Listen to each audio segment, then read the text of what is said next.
Paramashivoham. Om Nithyananda Paramashivoham.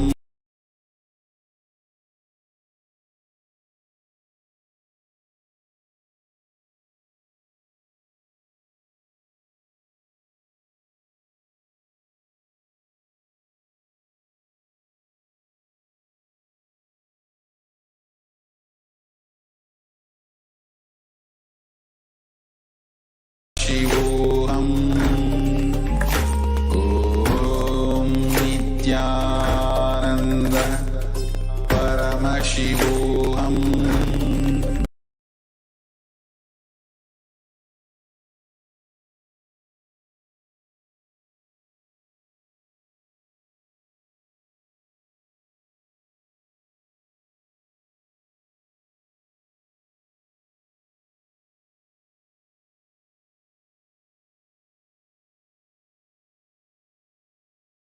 The third eye blindfold reading. Please open your eyes and post your answers in the Zoom chat, whatever it is that you saw in your third eye, whatever Swamiji projected to you all.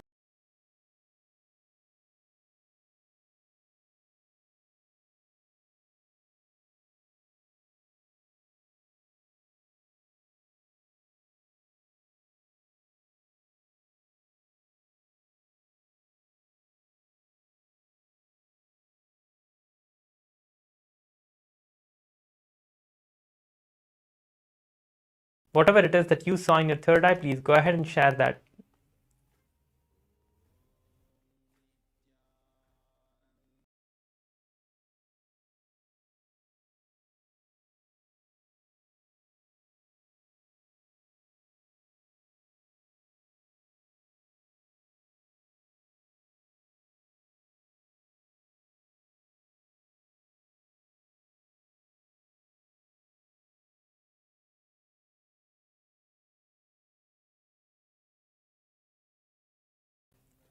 Keep sharing whatever you see through the third eye, and do not feel that, okay, this is not right, that is.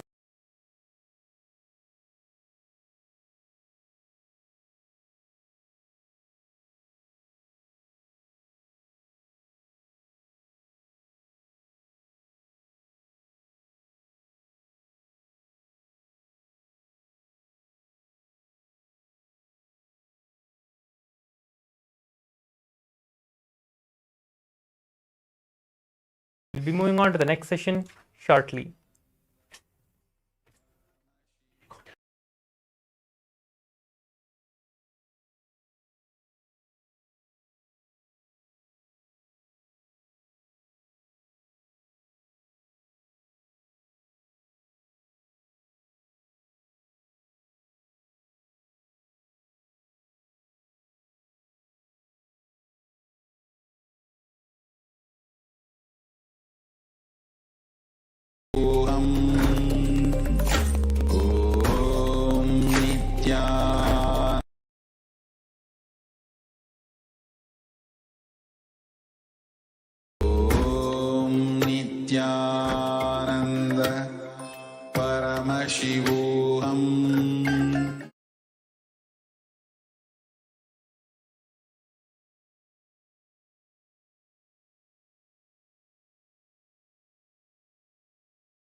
Paramashivoham.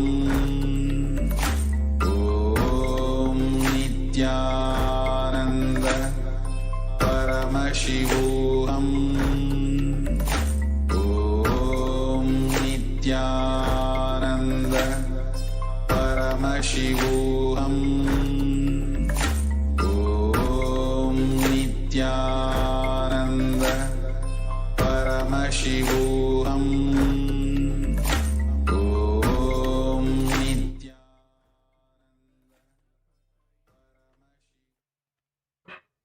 Nithyananda, we are back.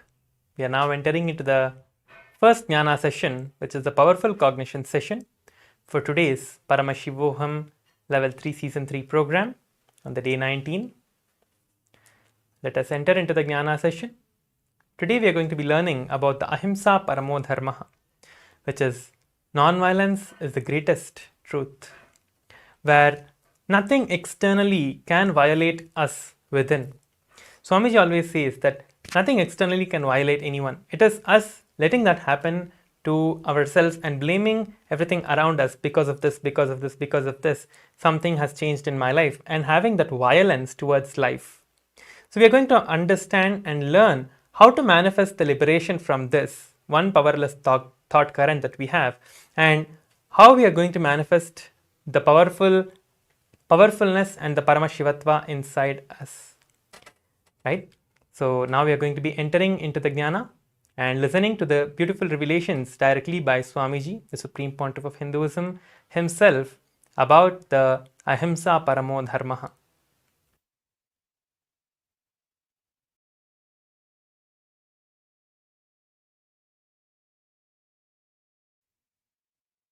Get ready.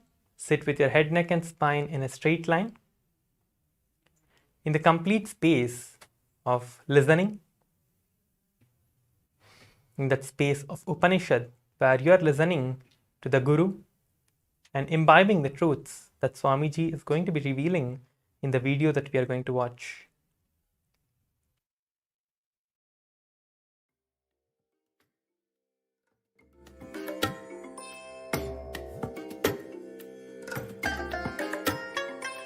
I bless you all. Let you all open all your three eyes and manifest.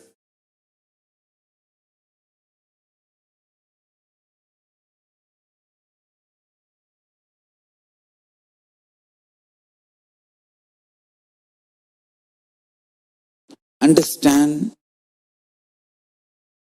this pralaya which is happening now.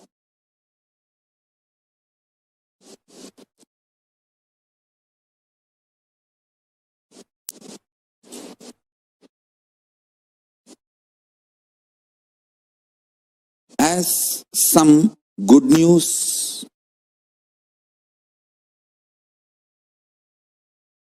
some great news. There's no bad news. Listen. Good news is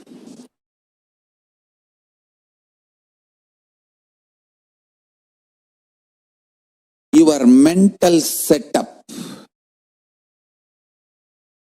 the mind,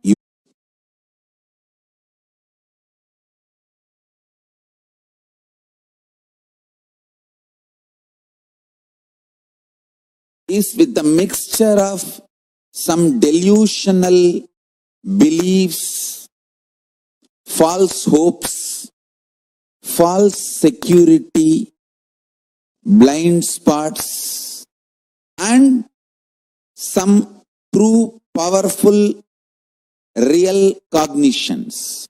Understand? Your mind is mixture of both. I should say, for a common man, the powerful cognitions is very less percentage. Delusions, hopes, blind spots are all large number of percentage. I'll give you some example for blind spots. People in anger, in rage, sometimes think, come on, let's do it, and face what comes after that. But when after effects, the side effect, the result of what they have done, when it comes, they can't face.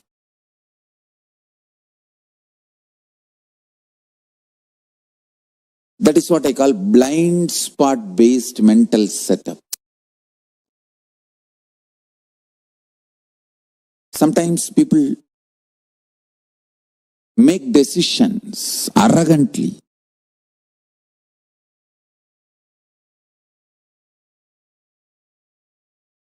You can see even in Indian movies.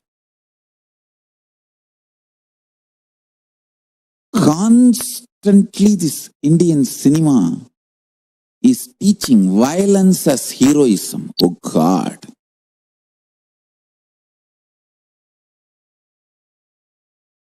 So much violence is not required to run your life. But it is so unfortunate, Indian cinema makes you believe only if you are violent, you can survive, which is not true.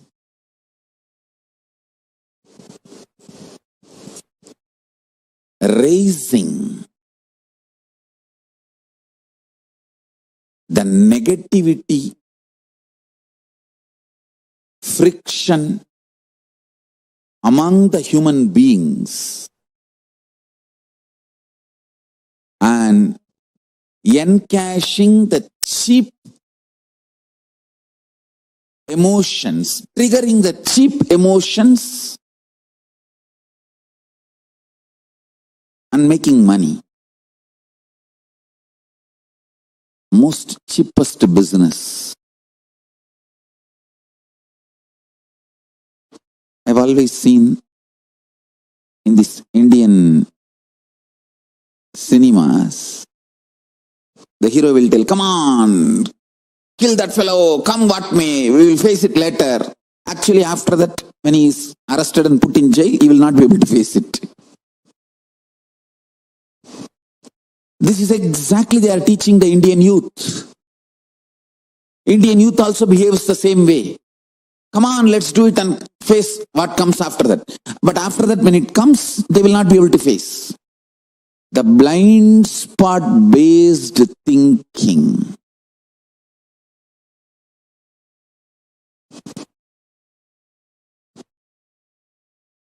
Listen. All this blind spot based thinking, blind spot based mental system will collapse now in this pralaya.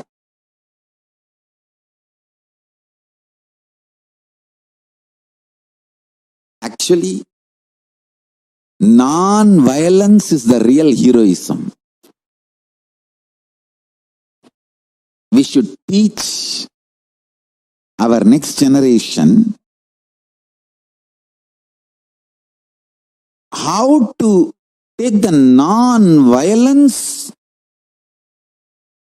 and blissful coexistence to your core level.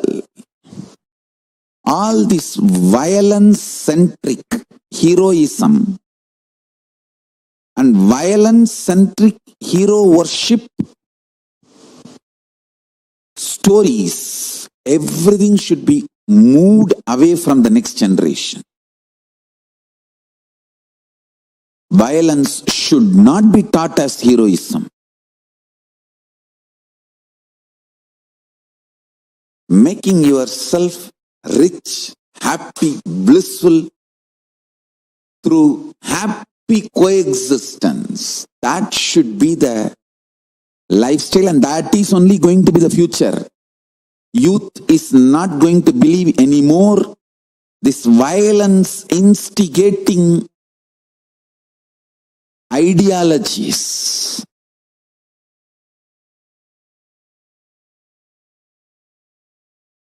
Tyaga, non-violence, unclutching, all these are not inactive, tamasic, inertia, lazy, tired, bored, withdrawn lifestyle.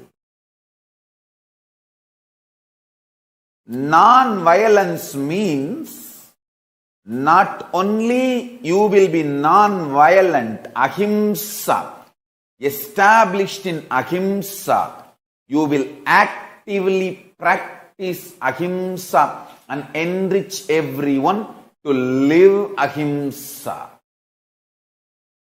You will create an ecosystem where ahimsa can be practiced with integrity. Understand? All the infrastructures needed to keep the non-violence ahimsa alive. Media. Media is the non-violent way of reaching out to people and telling the real truths and facts. Like media, education mechanisms, everything should be actively filled with the truths, ideas about non-violence, Yaga, spiritual strength, powerful cognitions, all these great truths. Listen. Again and again and again. Many are trying to harass me through the social media and all other way, saying that, oh, you are teaching constantly non-violence, ahimsa, peace. Don't you see you are making Hindus weaker and weaker? Understand? If Hindus listen to what I am saying sincerely, they will understand I am trying to make them really stronger. Understand? Strength is intelligent way of existing. Strength is not violence. Strength is not terrorism. Strength is not conversion. Understand? Neither by conversion nor by terrorism any religion is going to survive in the future.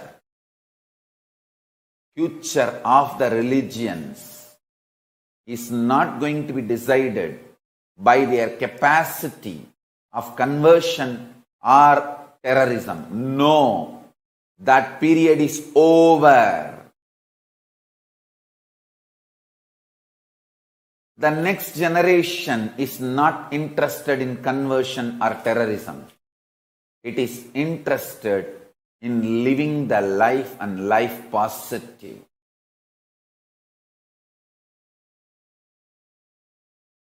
Let me first make clear explanations. Let me first make you all understand how I adopt ahimsa, non-violence, for relationship with me and relationship with my guru, relationship with my first team, relationship with my sangha, relationship with my disciples and devotees, relationship with practicing Hindus, relationship with the whole universe, relationship with the whole humanity, relationship with everything. I'll explain step by step how I adopt. Krishna says beautifully in the Gita, if you know how I function, you will become enlightened. I tell you, Krishna is the greatest strategizer based on this Paramadharma Ahimsa. Fools and stupids, anti-Hindus are those who claim Krishna made Mahabharata war. No! understand? Krishna personally went to negotiate peace.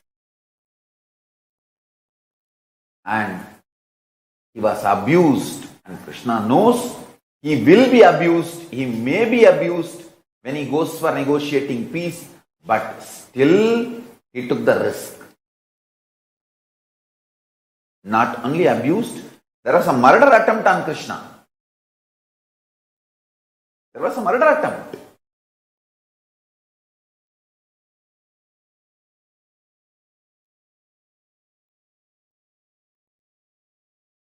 Krishna followed all the rules of an ambassador. Means coming without any protection, weapon, without any security guard, army, nothing.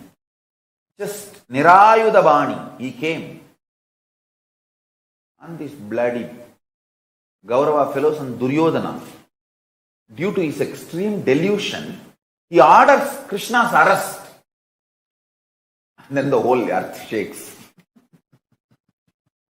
And Bhumadevi kicked him out of his throne. He was thrown out of his throne. THROWN. Thrown out of his throne. THRONE. That time itself Bhumadevi decided this fellow, this Duryodhana, should not win in the war. See, arresting Krishna, not only not right as per the country law, it's atrocious as per even the cosmic law. Both the way. And originally Hindu kingdoms are supposed to run by cosmic law. It is cosmic law which runs the Hindu countries. Cosmic law itself is adopted as a country's law. That's why the constitutions are drawn. I am telling you guys. When I read more and more the Hindu constitutions and Hindu criminal procedure codes, what a civilization. I am just every day falling in love with Manu, Bharadwaja, Yajnavalkya.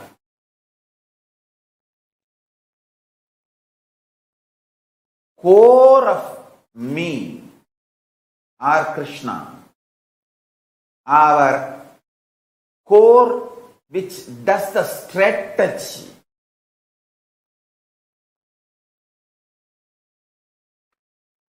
Is pure compassion, non-violence, ahimsa.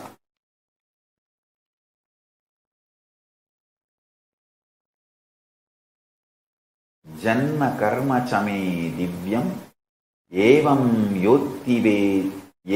yovetti tattvataha tyaktva deham punarjanmanaiti mameti Arjuna. So listen. It's with extreme love and compassion I am telling you the secrets. Secrets of my success. And these secrets will make you successful. Never ever get frustrated about life.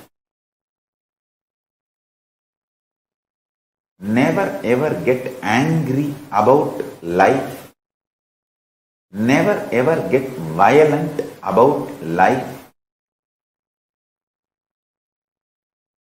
If you cut and check me inside, there will be 0% violence.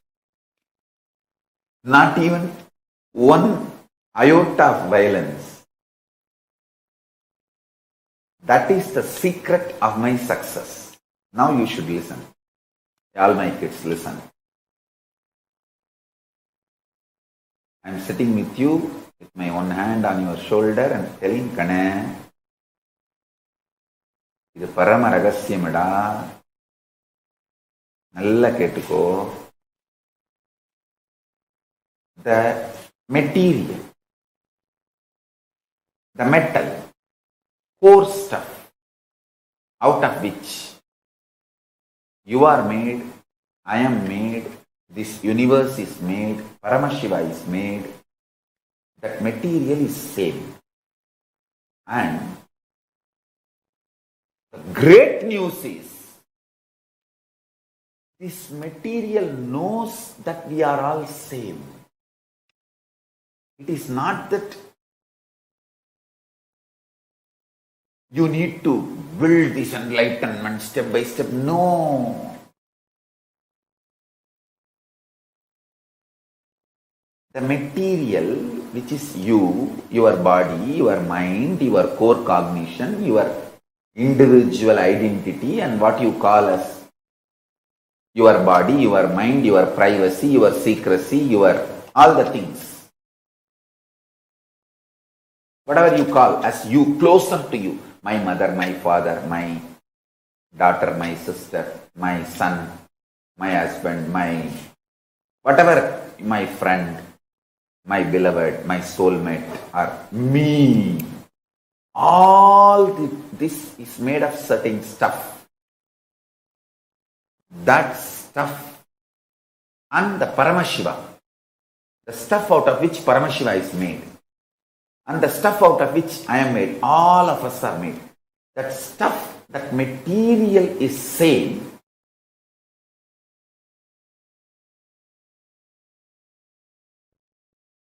Just like how my Guru gave me straight teaching and liberated me from all the socially inflicted delusions about wealth. I'll give you some of the powerful cognitions and liberate you from all socially inflicted delusions and the pains due to the delusions related to Kala Tattva, time. Listen.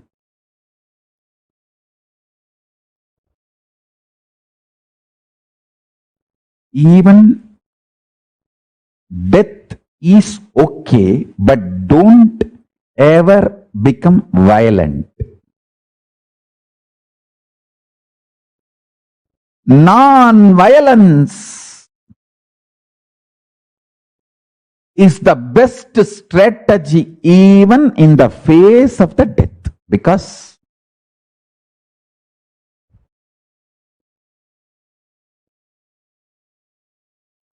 if you adopt violence, you will go down into the more and more deluded consciousness and suffer.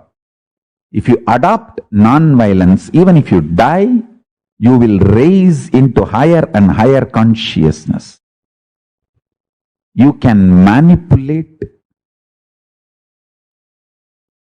your ability to take birth as you want.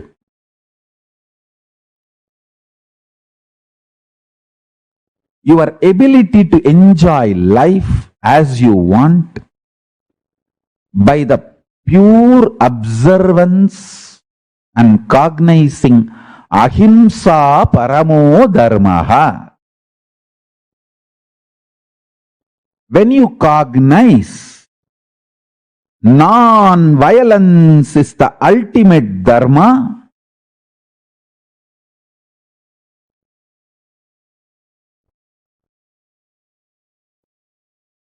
you have so many wonderful powers manifesting in you.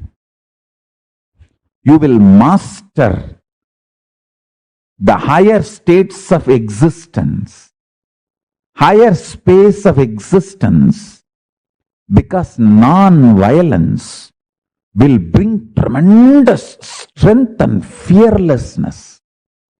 Every time you are non-violent and face the crises in your life, you will become fearless. Listen, non-violent response to every crisis removes the fear and strengthens your cognition, ability to cognize powerful cognitions.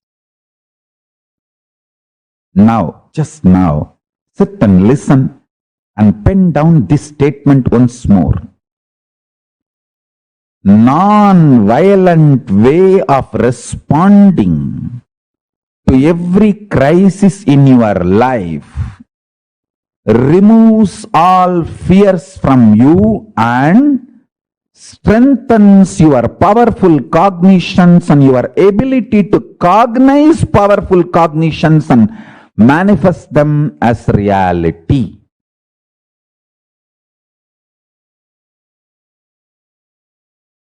First, I want to tell you, I am neither optimistic nor pessimistic. I don't see world as negative. I don't see world as positive. I see the reality as it is. Listen. I don't see the world negative. I don't see world as positive. I just see it as reality and give you the existential truth to give you superconscious breakthrough. When you have superconscious breakthrough, whole life becomes positive, which is beyond positive and negative. Understand? When I say life positive, it is not the opposite word to life negative. It is beyond life positive and life. It is beyond the life positive, life negative. It is, when I say life positive, it is something super conscious, something beyond. For example, when you are frustrated, feeling low, you will feel life is negative, whole world is negative, whole world is conspiring against you, and everything is a fate, predetermined. There is no freedom, there is no life. You suffocate yourself. One of the most cunning thing your mind can do is it will make you doubt everyone other than itself. You slap yourself, beat yourself, stagger yourself 24/7 continuously and blame everyone in the world for stabbing you, for backstabbing you, front stabbing you, attacking you, slapping you. You blame everyone in the world, saying, oh, he is stabbing me, he is kicking me, he is beating me, he is slapping me. You blame God, you blame people, you blame world, you blame situation, you blame everything. But you continue to destroy yourself.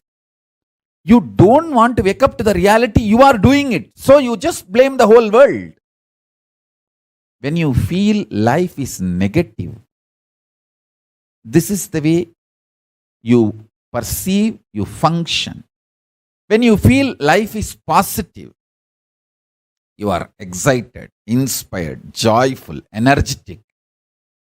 Listen carefully. When you are excited, inspired, energetic, you feel life is free will. Even the sky is not the limit. Full of energy, enthusiasm, excitement. And you feel everyone is good.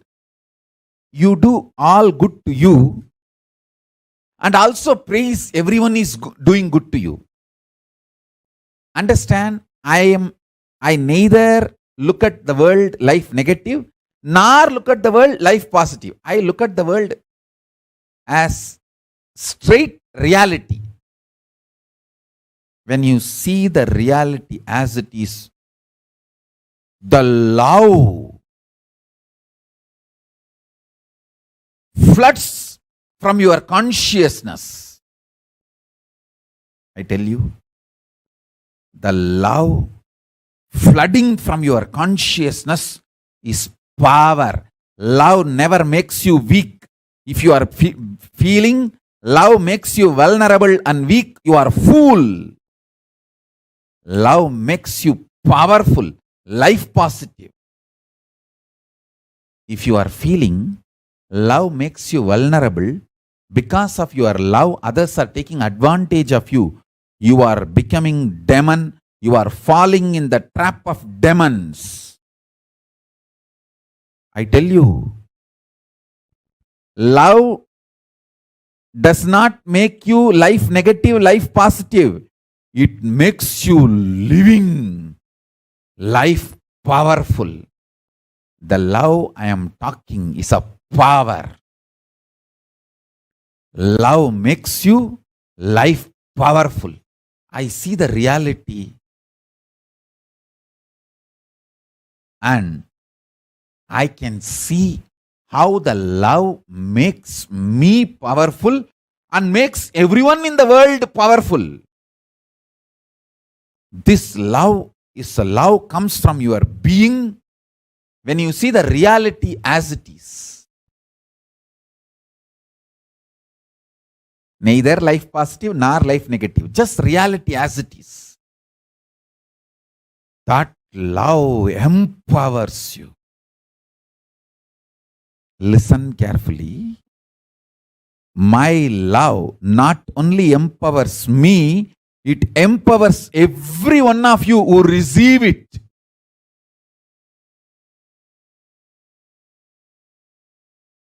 In multiple level, my love empowers you.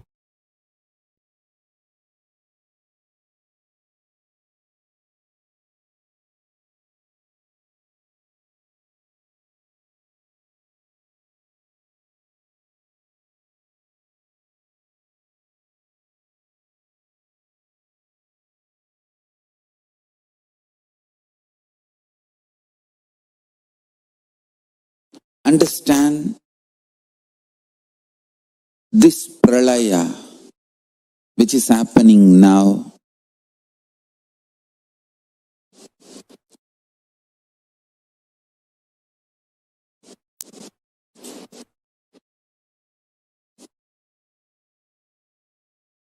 As some good news,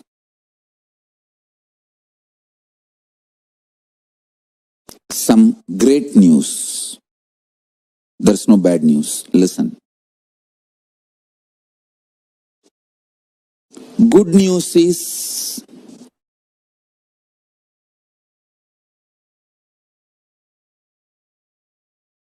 your mental setup, the mind you built,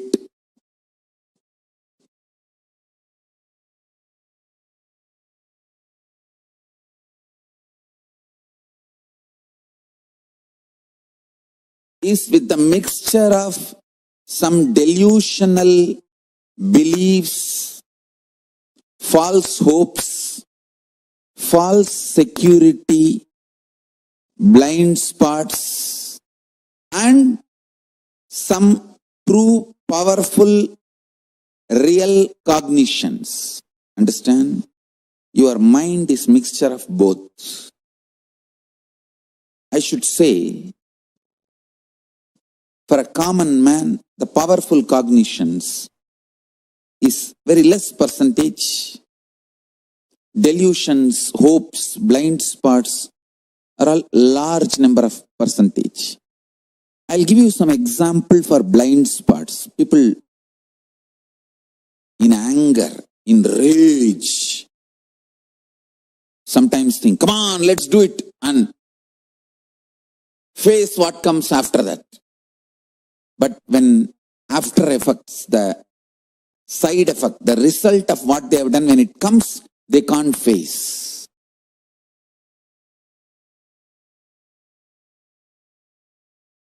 That is what I call blind spot based mental setup. Sometimes people make decisions arrogantly.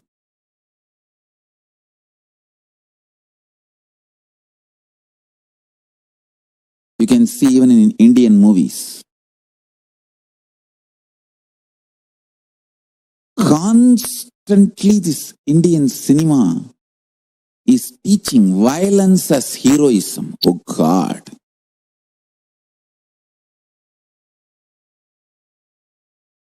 So much violence is not required to run your life. But it is so unfortunate, Indian cinema makes you believe only if you are violent, you can survive, which is not true.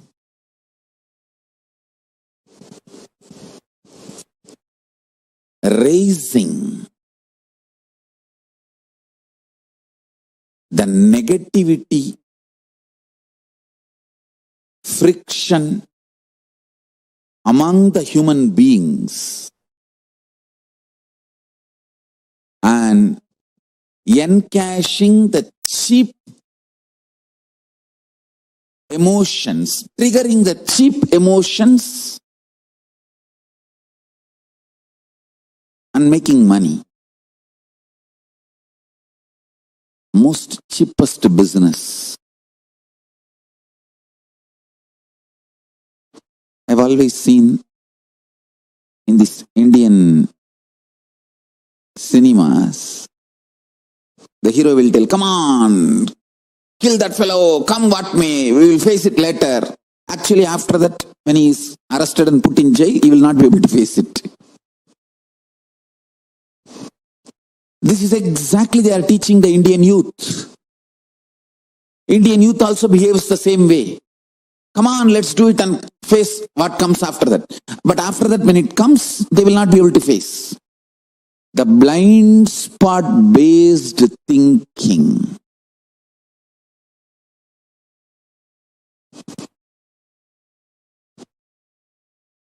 Listen. All this blind spot based thinking, blind spot based mental system will collapse now in this pralaya.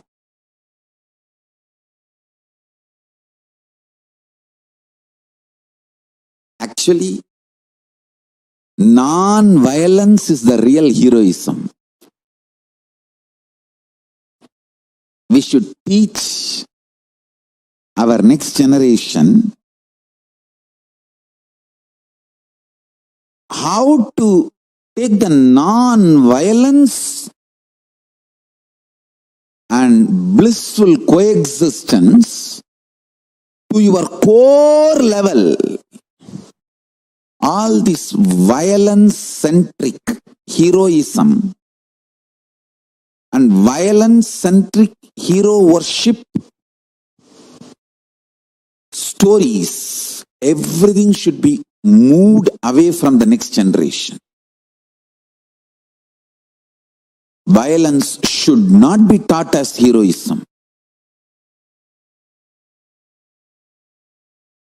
Making yourself rich, happy, blissful through happy coexistence. That should be the lifestyle, and that is only going to be the future.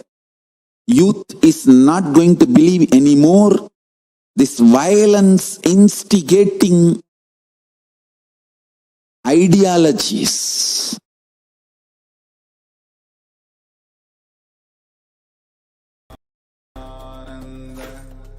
Paramashivoham. Om Nithyananda Paramashivoham.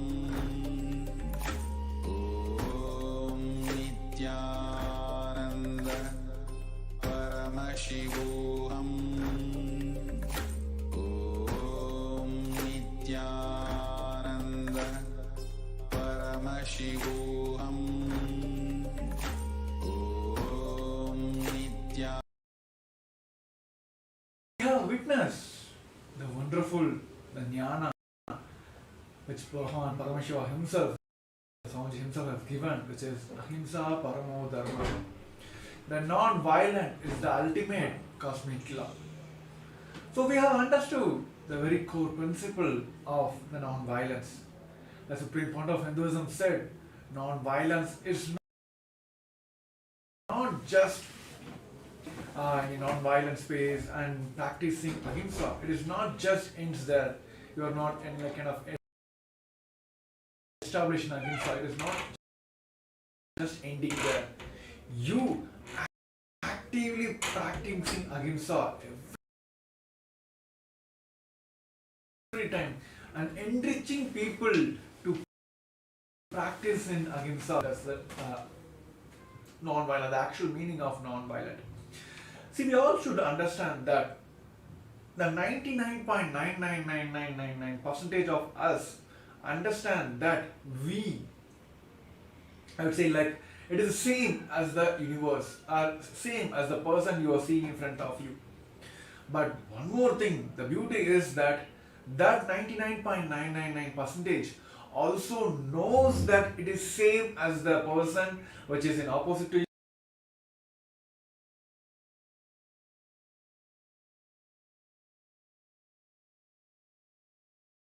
Entire Maya matrix, which you feel that you are separate from the universe, you are not same as the person you are seeing in front of you. All that, this anger, dislocation, disassociation from the entire life, the universe, that only caused the entire problem. And Bhagavan says, non-violence means not only you will be non-violent, established in ahimsa, you will all be actively practicing ahimsa and also encouraging everyone to practice ahimsa. So that is the very key principles of non-ahimsa. So inside, if you all decide that I will be practicing ahimsa and I will be enriching people to be practiced in ahimsa, that is where this whole dharma will start rolling out. Dharmo dharmo rakshati.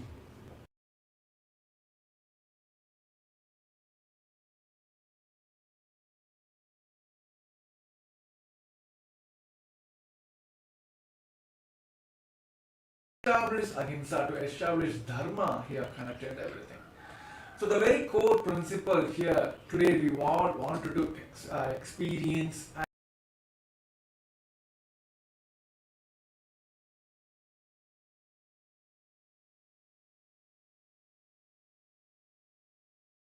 internalizing exercise. We all be working on the patterns, the boredom pattern which is causing us to always disassociate from the entire universe.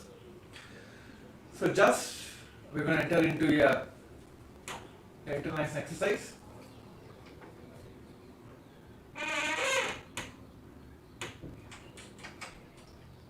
Just freeze your body, just make sure, and legs straight and back supported comfortably.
Paramashivoham.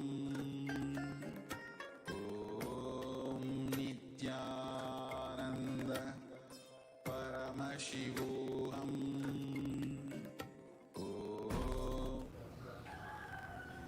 Yes.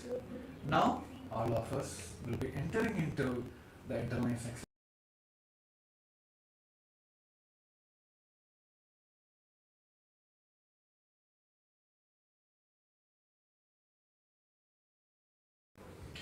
So it is going to be a 5 minutes exercise. I request all the participants to be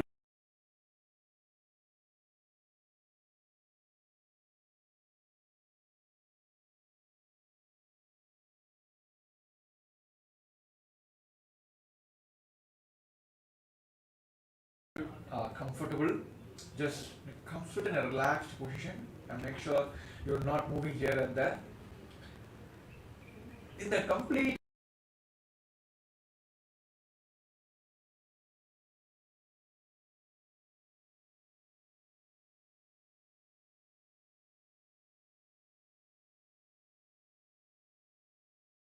deeply as possible.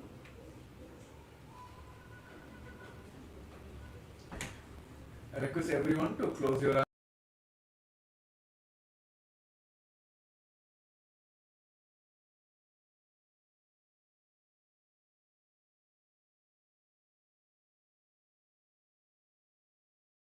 Possible and as deeply as possible.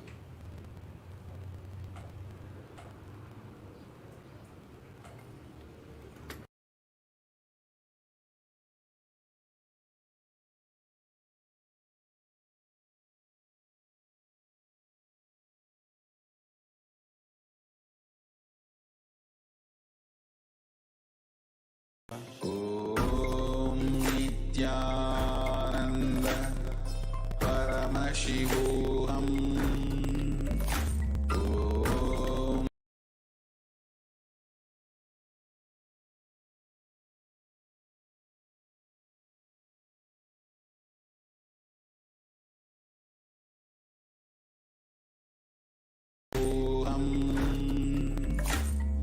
Om Nithyananda.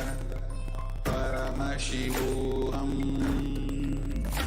Om Nithyananda. Paramashivoham.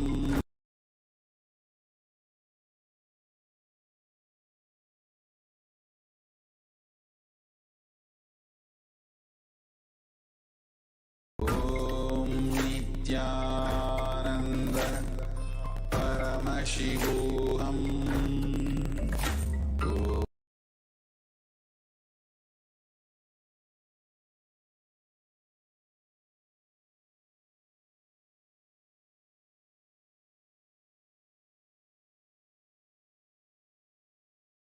Om Nithyananda. Paramashivoham.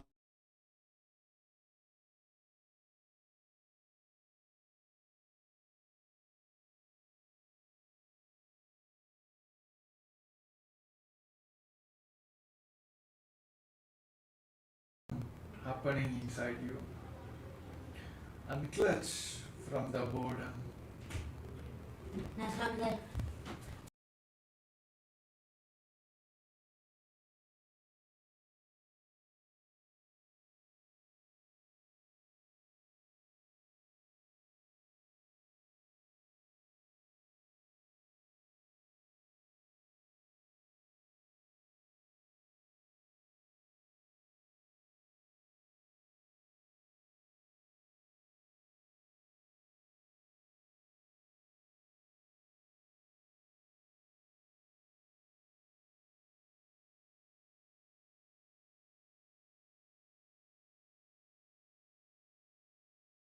Unclutch from the very boredom of your sitting.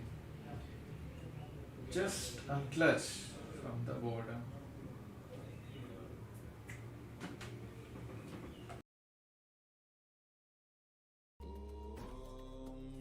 Nithyananda. Paramashivoham.